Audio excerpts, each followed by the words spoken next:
YouTube បាទបងប្អូនថ្ងៃដែរខ្ញុំធ្វើវីដេអូរបៀបនៃការយកឃ្មុំនេះមកយកឃ្មុំ level ឃ្មុំនេះប៉ះដប់នេះដប់ដល់កណត់សបឡាគ្រប់មកសបបដោយចំណែកឃ្មុំវិញនោះបងប្អូននោះប្រហុយភ្លើងទៅខ្ចីញ៉ាញ់ឥឡូវឆ្មាត់ចុះវិញសិនណាទុកវាសិននោះឃើញអត់បងប្អូនហៅមកតែវាខ្ចីបានខ្ញុំថាក្រងណាស៊ូមិនได้ឲ្យវាធំទីសិន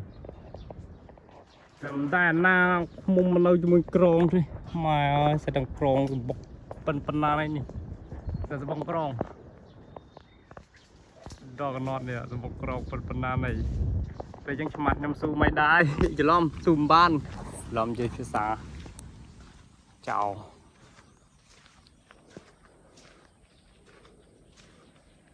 ចុះមកទុកនឹងសិនណាមិនបាច់តន់យល់ទេវានៅខ្ចីចឹង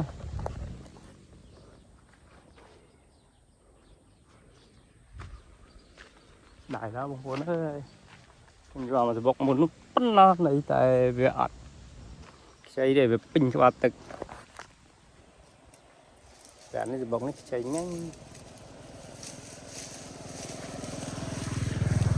បាត់ខ្ញុំឡើងទៅវាទៅត្រឹមនឹងផងក្រងពេកពេលអញ្ចឹងទុកវាសិនថ្ងៃនេះស្រួតបានថ្ងៃក្រោយ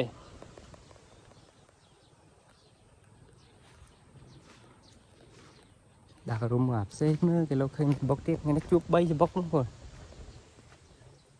យកបានមួយសបុកនៅផ្ទះអាសបុកមិញវាស្ទើ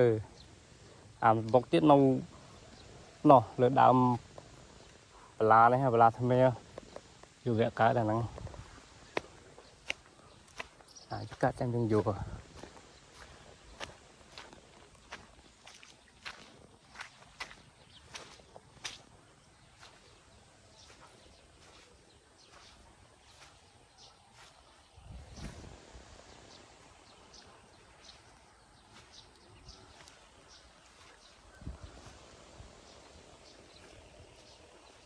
កំពុងដើររកឃ្មុំបន្តទៀត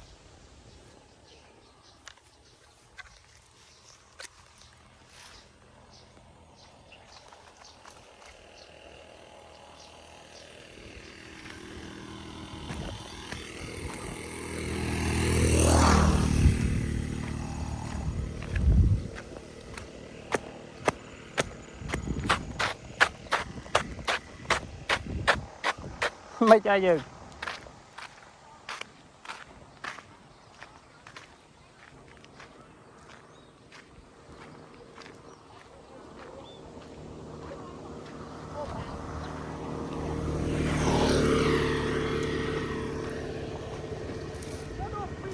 បាទណា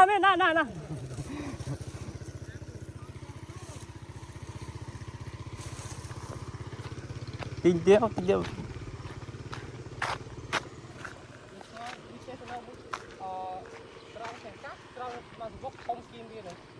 ណាឃ្មុំសម័យឥឡូវចឹងឯងតែចេះខ្លាច់ក្រងកាលវាតោះ